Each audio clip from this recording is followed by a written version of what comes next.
এই রকম সুস্বাদু পরোটা হলে ব্রেকফাস্টে রবিবার দিনকে আর কি চাই বলো। এত সুন্দর হয়েছে পরোটাটা, খাস্তা হয়েছে আর দারুণ নরম তুলতুলে হয়েছে, সাথে রয়েছে পাতি আলুর চচ্চড়ি। তো দেখো কিভাবে বানালাম এই পরোটা। প্রথমে বোলের মধ্যে আমি পরিমাণ মতন ময়দা নিয়ে নিয়েছি। ময়দা নেওয়ার পরে দিয়ে দিলাম পরিমাণ মতন নুন।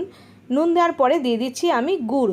আমি এখানে গুড় ব্যবহার করেছি, চিনির বদলে তোমরা চিনি ব্যবহার করতে পারো, কিন্তু গুড়টা আমি ব্যবহার করলাম। পরিমাণ মতন গুড় দেওয়ার পরে দিয়ে দিলাম তেল, ওই 1 চামচ মতন সাদা তেল ময়াম দেওয়ার জন্য। এবার ভালো করে ময়াম দিয়ে নিচ্ছি, ভালো করে সব কিছু মাখিয়ে নিয়ে দেখো যেরকম মুঠো হয়ে গেছে, তখন বুঝতে পারলাম ময়ামটা ঠিক আছে। তারপরে অল্প অল্প জল দিয়ে ময়দাটাকে ভালো করে মেখে নিতে হবে।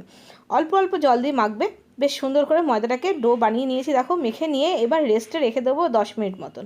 ঢেকে রেস্টে রেখে দিয়েছিলাম।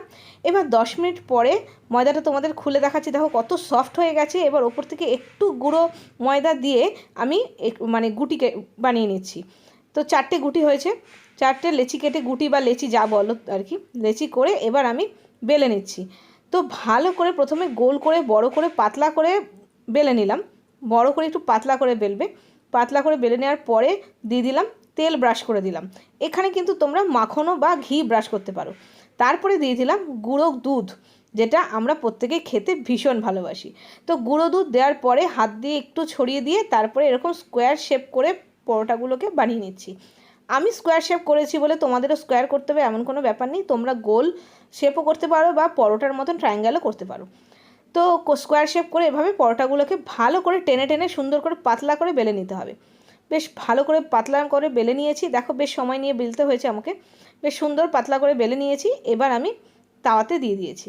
তারপরে পরোটা যেরকম ভাজে তেল দিয়ে সেঁকে নিয়েছি, মানে ভেজে নিয়েছি পরোটাগুলোকে।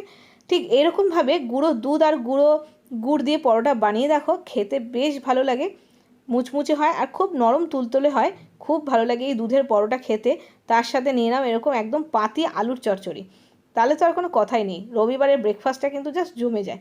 তো দেখো পরোটাগুলো কিন্তু প্রত্যেক কটা সুন্দরভাবে ফুলে উঠেছে, প্রত্যেক কটা ফুলবেও আর খেতেও খুব সুস্বাদু হয়। তো দেখো আমার পরোটাগুলো ভাজা হয়ে গেছে, আমি সার্ভ করে দিয়েছি আলুর চচ্চড়ির সাথে। মনে হয় তোমাদেরও পছন্দ হয়েছে। এরকমভাবে দুধ দিয়ে পরোটা বানিয়ে দেখো। তো আজকে এই পর্যন্তই, দেখা হচ্ছে আরও নতুন নতুন রেসিপির সাথে। ততক্ষণের জন্য বাই বাই।